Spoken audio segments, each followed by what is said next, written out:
चोक जो है ये एक छोटा सा शॉर्ट क्वेश्चन है और इसके बारे में हम बहुत दफा पढ़ चुके हैं इनडायरेक्टली। अब हम डायरेक्टली इसका जिक्र करने लगे।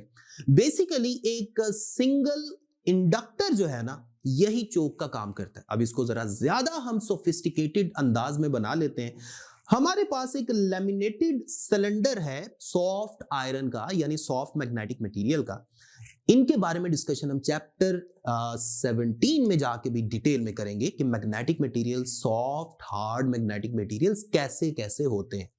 तो यहां हमने आयरन का एक सिलेंडर रखा हुआ है, उसके ऊपर टाइटली, बड़ा क्लोजली हमने काफी ज्यादा नंबर ऑफ टर्न्स के साथ एक वायर को वूंड कर दिया। तो ये आपके पास एक इंडक्टर बन गया, जिसके बारे में पहले से हम जानते हैं। हम इसकी जितनी ज्यादा नंबर ऑफ टर्न्स रखेंगे और इसके अंदर जितना ज्यादा सॉफ्ट मैग्नेटिक मटेरियल आयरन होगा, इसकी इंडक्टेंस की वैल्यू उतनी ज्यादा बढ़ जाएगी।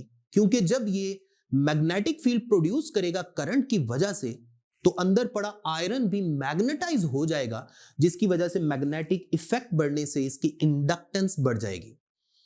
और अगर इस मटेरियल की, जो हमने वायर यूज की है, इस मटेरियल की रेजिस्टेंस नेग्लिजिबल हो, तो हमारे पास एक आइडियल इंडक्टर बन गया है, जिसको हम चोक कॉइल भी कहते हैं, यानी जिसकी इंडक्टेंस बहुत ज्यादा है और रेजिस्टेंस, मटेरियल की रेजिस्टेंस बहुत कम है। हम जानते हैं, हमने एसी थ्रू इंडक्टर वाले टॉपिक में पढ़ा था कि प्योर इंडक्टिव सर्किट जो है वो जीरो पावर डिसिपेशन देता है। ये मैंने आपको उस लेक्चर में डिटेल में समझाया था।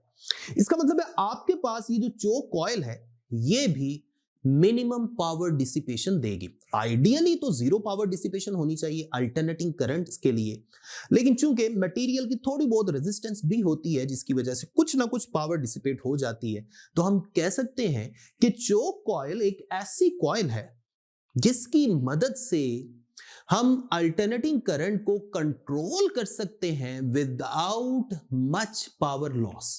विदाउट मच पावर लॉस का क्या मतलब है कि हम यहां पर एक्सपेक्ट कर सकते हैं कि अगर पावर लॉस आएगा भी तो बड़ा नेग्लिजिबल, मिनिमम सा होगा, जो मैंने अभी आपको बताया कि इस मटेरियल की रेजिस्टेंस की वजह से। और अल्टरनेटिंग करंट को कंट्रोल कैसे करते हैं आप जानते हैं, इंडक्टिव रिएक्टेंस आपने पढ़ा था, XL is equal to 2πfL। अगर इंडक्टिव रिएक्टेंस की वैल्यू कम कर दी जाए तो रिजल्टेंट करंट ज्यादा हो जाएगा, अगर इंडक्टिव रिएक्टेंस की वैल्यू ज्यादा कर दी जाए तो रिजल्टेंट करंट कम हो जाएगा। So we can say that we can control the value of alternating current with the help of this coil, and again with much less power loss. तो ये था आपका चोक कॉइल, एक छोटा सा शॉर्ट क्वेश्चन। इसकी सिर्फ आपने डेफिनेशन और ये जो डायग्राम हमने आपको दिखाई है, इसको थोड़ा सा याद रखना है। अपना ख्याल रखें, अपनी दुआ में याद रखें। अल्लाह हाफिज।